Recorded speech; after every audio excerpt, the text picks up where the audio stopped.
it's not the first time you've seen this in history. This happens a lot in Africa. So forced recruitment, right? So you go in and you kidnap people.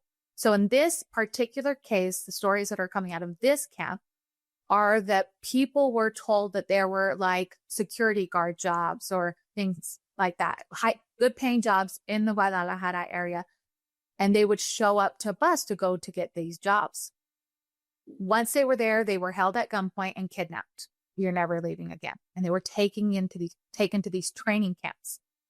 And at these training camps, the stories that were being told were they were held at gunpoint. If they were given a name, if they couldn't say the name 3 times in a row, boom, first round of people dead.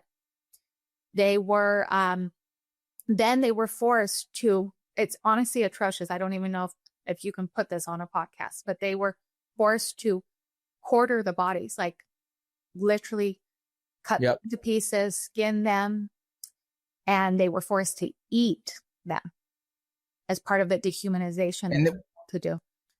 Was them asking them to do the cannibalism like a form of indoctrination? Like, if we get them to do this, well, then they're going to continue to follow us. Is it just showing? It's like a psychological kind of thing. It's for sure psychological, but I think the way that, so even the stories I had heard of Africa, when they would kidnap their like 12-year-old boys, they would have them kill their own parents, right?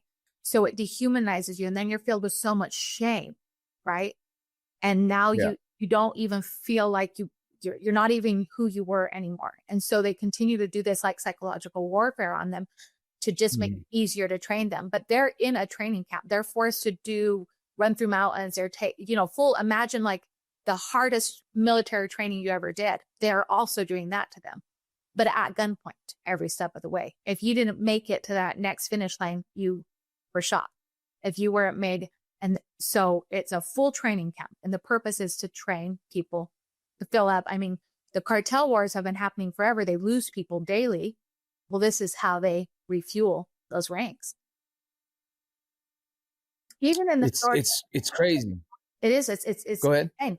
Even in the story of my sister, I remember specifically a story that had come out that one of the guys that participated had confessed to somebody and said, when we saw that they were all little heads, he said, little cabecitas, we saw the little heads poking out of the vehicle. So we knew they were children. I shot to miss because if I didn't shoot, they were going to shoot me. So, uppers and the lowers. And so it's really like, I think I told you this last time, Mexico's being held hostage by cartels.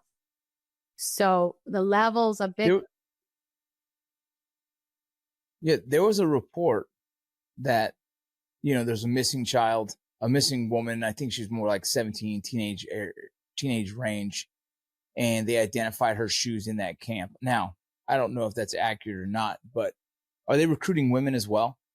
Well, they're kidnapping them for their own purposes. And I imagine that to some extent, women play a role. I mean, I imagine a minority role as, because you have a woman that shows up, she can get in places maybe a man can't, there might be a small percentage of, let's just say, women that actually work with the cartels, but for the most part, they're just being abused. They're used, they're kidnapped. Think every horror story you've ever heard. That's what's happening to the women. And it's happening to the migrants that are going through Mexico. It's happening to people from Mexico. When they disappear, it's for them to basically use them and get rid of them. As far as why they burn the bodies, when you think of the collusion between the government and the cartels, and you realize that it's a pain to have a body, right? Now you have to account for this body and this person and this investigation.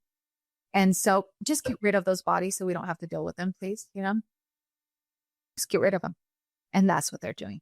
They're just getting rid of the bodies because. So do they have an estimate?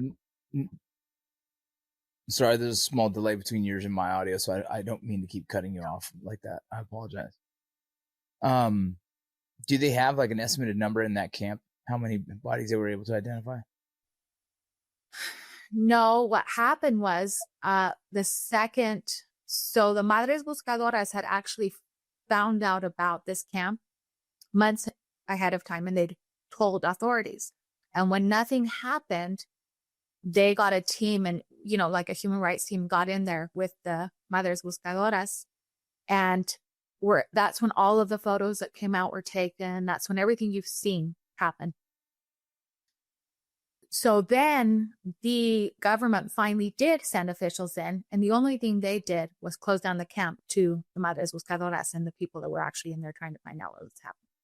So now we fear that not only did they not do something about it when they knew, but now all of the work that the Madres Buscadoras do to actually do the forensic work, to find out who was missing, to actually give closure to families, which is what they do. Their goal is to give closure to families, is now going to be lost forever. So you're telling me that the investigative team that went in there is now no longer allowed to be in there, and who knows what's happening with the site at the moment? Well, the government has taken over. Wow. And if you know, that's unfortunate. Horrible. And if you know anything about any cases, oh, sorry, those just, all of the evidence just disappeared, are bad,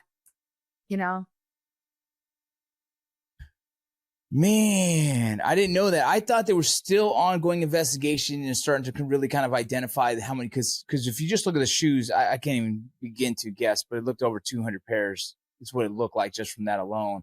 But I imagine who knows what the numbers could possibly be. But you would think that at this point, it's kind of like they're going to start, separating things, identifying different DNA and being able to kind of locate who's who. But the fear of the Mexican government being involved is the fear of some kind of corruption potential, right? In gaslighting, the Mexican government is actually gaslighting the Madres Buscadoras right now. Well, we don't really know that that's where the shoes came from. If you go on and have your team look at some of the responses from the government on this, it would seem like impossible, like that they could actually get it in front of a camera and say those things. So I do believe that they will pretend to do their due diligence because they have to. It's gotten too much media, worldwide media press. But it will not be nearly what it needs to be, and it wouldn't be what the Madres Buscadoras could do. They will do the least amount possible and try to whitewash it as best they can because they just don't want that bad press.